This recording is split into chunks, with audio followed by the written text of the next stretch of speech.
Hey everybody, welcome back to yet another Take Two pre-licensing review with yours truly, Kelly Allen. Today we're going to do a very brief review of Unit 20 on environmental concerns. So I'm going to pull up a graphic organizer that I made for y'all. You can find it in the back of your supplemental materials, which we call the sidekick, and you might want to fill it out along with me. Fair warning, I will be trying out a little piece of new technology, so we'll see how it goes. All right, so give me just a minute and we will dive in.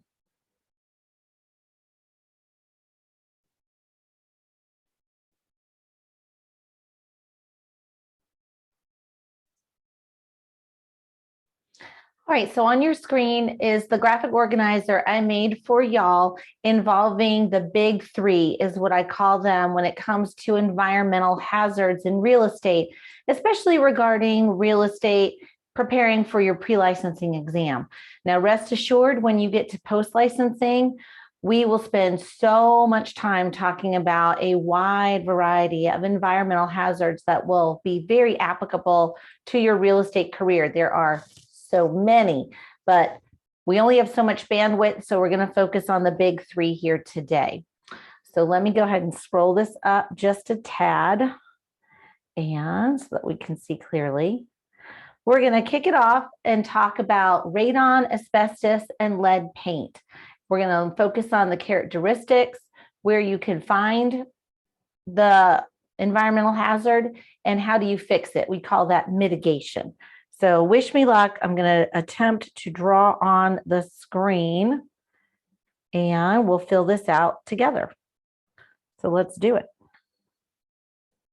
Thank you for your patience while I get my magic markers set up here.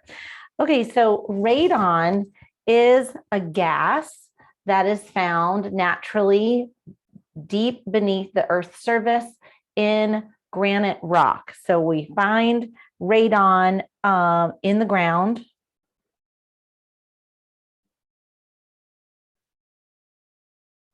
And because it is found in the ground, it's an odorless gas. So it's going to be found in the air inside of a home. It's so interesting, this new little tool. So characteristics of radon would include that it is a naturally occurring gas that is odorless.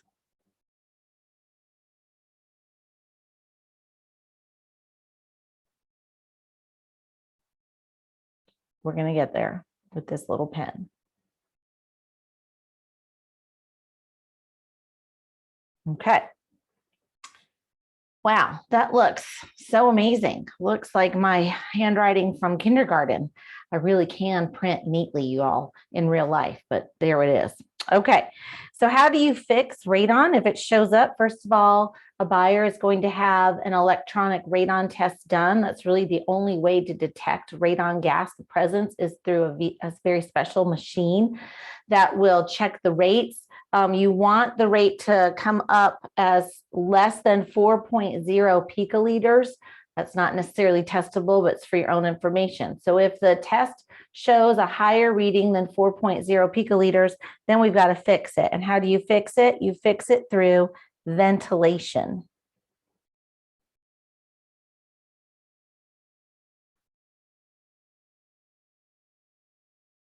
Are you writing this with me? Well, that one was better.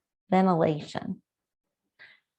What does the ventilation system look like? It looks like a couple of fans and some PVC pipe, y'all. And I'm telling you, if you blink an eye, it's going to be $2,500. Seriously, it's expensive to fix that. All right, so that's radon. Let's move over here and talk about the one in the middle, asbestos. Now, asbestos, the characteristic of asbestos is that asbestos, we'd say a characteristic is that it was kind of a material that was seen as the cure-all for almost everything. So one big thing about asbestos is that it's fireproof. And because it's fireproof, you can find it in almost any kind of material, from roofing shingles to flooring. This is going to be interesting. To flooring, to linoleum in the floor, like I mentioned. Insulation is a big one as well. So asbestos is fireproof. You can tell I'm not liking my pen very much right now, but that's okay. It's safe unless it's friable. So write that word down, friable. Friable means that it is disintegrating, and it means that it's airborne. And when it's airborne, it can get into your lungs and cause mesothelioma. It took me 8 years to figure out how to practice and say mesothelioma. I hope I'm saying it right now. We'll see. All right, which is a big problem. That's when your lungs are trying to break down these fibers that are found as part of asbestos. They're very tiny microscopic fibers, and they do not break down in your lungs. And so your lungs are fighting this foreign matter and just is going to lose, and all the scar tissue builds up, and big problems. So you don't want friable asbestos. Asbestos is found in practically everything, and I already gave you some examples. Oh no, that's a little better. It's found in practically everything. In anything that needs insulation, it's found in, again, roofing material, roofing shingles, insulation, flooring, walls. I have a rental house that's clad in a siding that's made of asbestos shingles. It's safe as long as, again, it's not friable. It's not airborne is what that means. How do you fix it? You encapsulate.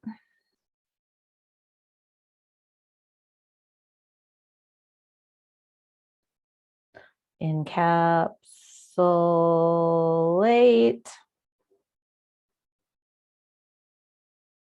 Or you remove. The place that you will see asbestos frequently in your real estate career is if you go into an older home and you go to view the basement, you might see some old pipes wrapped in what looks like a plaster cast is what it looks like. And you might see parts and pieces of it dangling down. I mean, it looks nasty. It just does. And you're looking at it and go, ow, that looks terrible. Well, that's a sign that you've got friable asbestos that's airborne. If it's breaking down, it's dangerous. You don't want to be breathing that in. So again, you could wrap it back up like a plaster cast or remove it completely. And either way, you're going to want to hire people who are licensed in taking care of all that. All right, it can be very expensive. Number next, lead paint.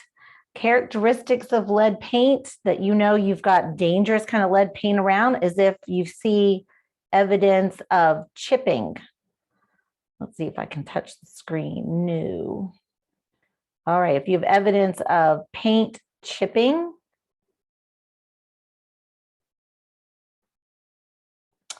come on, little pen. It doesn't like this one section of the board, does it? Thank you for your patience.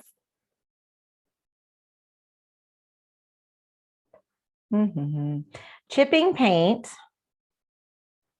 to children can look like pieces of candy. And children might try to taste this chipping paint. There you go, I'm just gonna use my finger. Can try to taste this chipping paint. Apparently, I haven't tried it myself. I haven't tasted it. I'd prefer, a Jolly Rancher to paint chips, but apparently it tastes a lot like candy.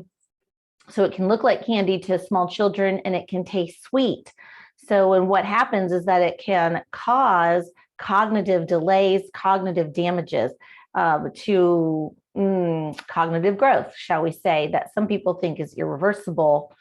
There you have it. So high levels of lead paint can be dangerous for cognitive development to our very youngest populations, our most vulnerable populations.